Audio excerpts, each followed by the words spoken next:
I am gonna do a thumbnail like all of the cool kids. Oh my god, that's heavy! I won't be making monthly wrap-ups because I read a normal sized like 400-page book in 10 to 12 days averagely. If I'm gonna do monthly wrap-ups, most months I will have about 2 or 3 books to show you. I guess I'm just gonna do maybe 2 monthly wrap-ups, maybe just seasonal wrap-ups, we'll see. This is my summer wrap-up and I've got a pile of 8 books next to me, which I think is pretty decent for my reading speed. So let's begin. First book I read this summer vacation is Unwind by Neil Shusterman. I read this in June and this is a dystopian novel and it is set in a world where abortion doesn't exist, but instead if you don't like your child or they've done something wrong or they're hard to handle, you can just choose to have them unwound anywhere between their 12th and 18th birthdays. I really like this book. I read it in a few days. It was very fast-paced and I thought it had some really interesting things to say about the sanctity of life, but also just well, politics in general and laws. How can you pass laws about things that nobody knows?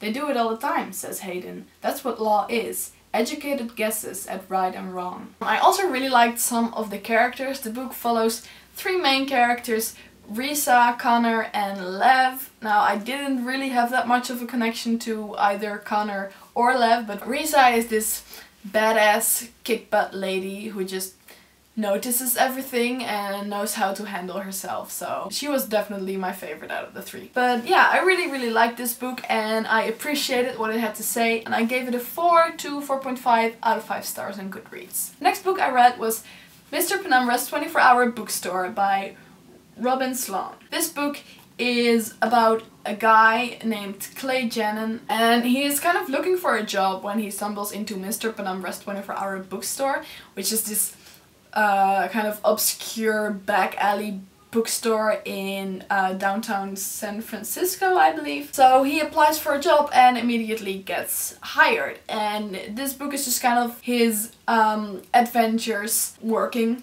in the 24-hour bookstore, and also just the story of Mr. Penumbra, who is a lovely character, such a charming old man. This book started a little slowly for me, but it was never really boring. I just had a bit of trouble getting into it, but once I did, I really liked it. It was such a nice and heartwarming story and definitely a great book for anyone who loves books, because it's very much about books but also about immortality and documenting your life. And it also just felt really nerdy. All of the characters are really nerdy in one way or another. So I would definitely recommend this book for nerdy people and people who love books. And I also gave this book 4 out of 5 stars. The next book I read is The Demon King by Cinda Williams-Chima. Now I've already talked about this book before, but it's about these 2 characters. One of them's a kind of retired thief, street rat person who is bettering his life, and the other one is the female heir to the throne of the realm. I really enjoyed the characters, particularly the character of Eamon Byrne, but there were also a lot of other charming characters, and it's just kind of the introduction to a really fun, interesting fantasy world. I gave this book 4 out of 5 stars again. The next book I read in July at the start of the Booktubeathon, which I participated in. And the first book I read during the Booktubeathon was De Gebroeders Leeuwenhart by Astrid Lindgren. It is a book written by a Swedish author, same author who wrote Pippi Longstockings. Now I read the Dutch version because I don't speak Swedish. I think there's an English translation as well that will be called The Lionheart Brothers. And if you have a chance to check that book, I definitely do, because it's really good. I had read it before, so this was a reread, and it was one of my favorite childhood books. It's about this boy and his brother who die, and then they end up in a fantasy world, basically, and they have epic adventures and learn important lessons, and it's just a really great book that I think would help children not to fear death as much. And I gave this book 4 4.5 out of 5 stars. The next book I read during the booktubeathon was The Princess Bride by William Goldman. Now, this was not the perfect book to read during a booktubeathon because it's really slow paced. This is a satirical fairy tale about a girl who is the most beautiful girl on earth and a boy who falls in love with her, and she falls in... well, it's a fairy tale. Why am I explaining the plot? Actually, it's not really a fairy tale, it's disguised as a fairy tale, but really it's just satire, and it's a pretty dark story, really. And I know a lot of people really love this book, but I was kind of disappointed, to be honest. I had a bit of trouble getting into it because it was just really slow. There's all of this backstory for characters that frankly I didn't really care about yet. I guess it's easier to get through once you've seen the movie because you already know the characters and you'll probably be more interested in their backstory. I don't know. I know that it's meant to be cliche, but as a satire, I felt that it didn't quite rise above those cliches as much as I would have liked. But I think the main problem I had with this book was the pacing. I did enjoy certain parts of it, and I definitely laughed out loud a few times because it is funny. I have to give it that. So I ended up giving this 3 stars out of 5. The next book I read was probably my favorite book I read all summer, and I also read this during the booktubeathon, and it is Steelheart by Brandon Sanderson. This is kind of a science fiction-y dystopian-ish novel, and basically what's happened is that random people have started getting superpowers, except they didn't turn into superheroes, but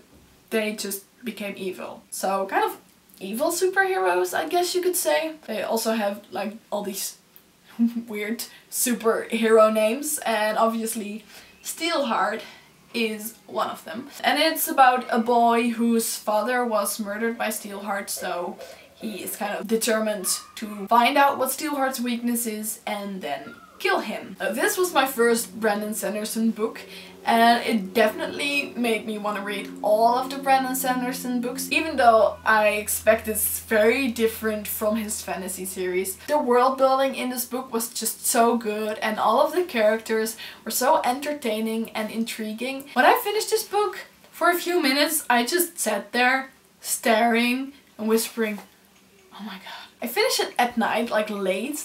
Once I finished it, I didn't sleep for a few hours because I just got so worked up and I couldn't stop thinking about it. The day after that, I kept having these little moments where things suddenly fell into place, and I was like, oh, so that's why they did that. So that's why that happened. Ah, it was just so good. And there's actually going to be a sequel called Firefight, and oh man, I cannot wait for that to come out. So obviously I gave this book 5 out of 5 stars. The next book I read was The Exiled Queen by Cinda Williams-Chima, and these books are really nice quality but really heavy, so I'm gonna put this one down.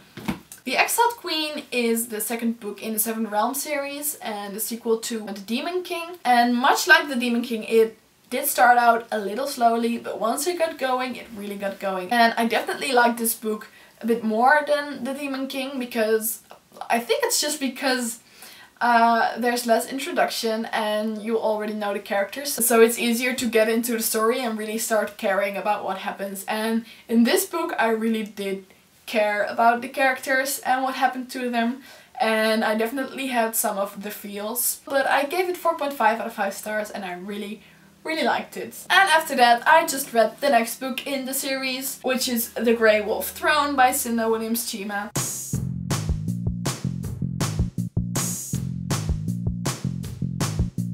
This book was, however, the least slow and for me the most entertaining in the series so far. So I did give it 5 out of 5 stars on Goodreads, but I also did admit that I enjoyed it a lot more than I think some people would. Like, if I would be really critical, I would probably give it a lower rating, but I just enjoyed it that much. It was such a fun ride that I had to give it 5 stars. And those were all of the books I read over the summer. I hoped you enjoyed it, and I have some interesting videos coming up, I think, so I will hopefully see you then. Goodbye.